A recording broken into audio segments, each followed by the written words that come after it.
నమస్తే, welcome to Sakshi exclusive. Hi friends, super power America అంతరిక్షంలోకి రాకెట్లు పంపుతోంది. కృత్రిమ మేధస్సుతో ప్రపంచాన్ని శాసిస్తోంది. కానీ అదే అగ్రరాజ్యంలో బడి పిల్లలు మాత్రం ఉదయం లేచి పుస్తకాల సంచులు భుజాన వేసుకొని క్లాస్ రూమ్కి అయితే వెళ్ళడం లేదు. వెళ్ళడానికి బద్దగిస్తున్నారు. అమెరికా స్కూళ్లలో విద్యార్థులు వేస్తున్న డుమ్మాల లెక్కలు చూసి విద్యావేత్తలు, పరిశోధకులు నెత్తి నోరు బాదుకుంటున్నారు. ఆ వివరాలంటే వీడియోలో చూద్దాం. వీడియో అయితే ఇక్కడ స్కిప్ అవ్వకుండా చూడండి. తాజా నివేదికల ప్రకారం అమెరికాలో దాదాపు 23% మంది పిల్లలు పాఠశాలలకు క్రమం తప్పకుండా గైర్హాజరవుతున్నారు. విద్యా సంవత్సరంలో 10% కంటే ఎక్కువ రోజులు బడిమొహం చూడకుండా నిద్రపోతూ ఇంట్లోనే కాలక్షేపం చేస్తున్నారు.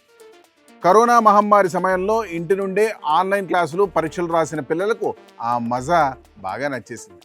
కరోనా వెళ్ళిపోయి 4 ఏళ్లు గడిచినా బడికి వెళ్లాల్సిన అవసరం ఏముందిలే అన్న చందంగా పడక గదులకే పరిమితం అవుతున్నారు. 2022లో ఈ డుమ్మాల శాతం 28% పైగా చేరితే ఇప్పుడు ఏదో కాస్త తగ్గిందని సంబరపడాలో లేక ఇంకా పావు వంతు పిల్లలు బడికి రావడం లేదని ఏడవాలో అర్థం కాక అక్కడి విద్యాశాఖ తలబట్టుకుంటుంది. ఈ పరిస్థితిని నిపుణులు అత్యంత ప్రమాదకరమైన మందగమనం అని హెచ్చరిస్తున్నారు. ఇక్కడేమో మన దగ్గర ఉన్న పిల్లల్ని ఉదయాన్నే లేపి ఆటోల్లో, బస్సుల్లో కుక్కి హోంవర్క్లు చేయిస్తూ బడులకు పంపిస్తుంటే అక్కడ మాత్రం పిల్లలు బెడ్ దిగడానికి కూడా మనసులు రావడం లేదు. అంతేకాదు, పిల్లలు బడికి రాకపోవడానికి చెప్పే కారణాలు కూడా విచిత్రంగా ఉన్నాయి.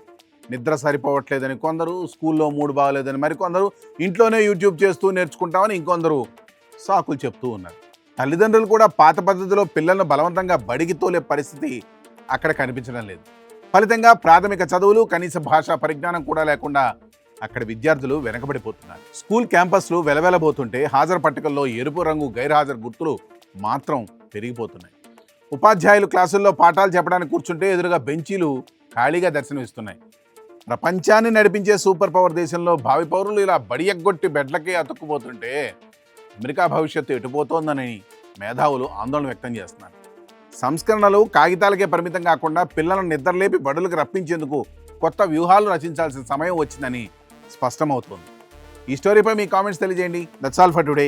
This is Harikrishna signing off Sakshi exclusive.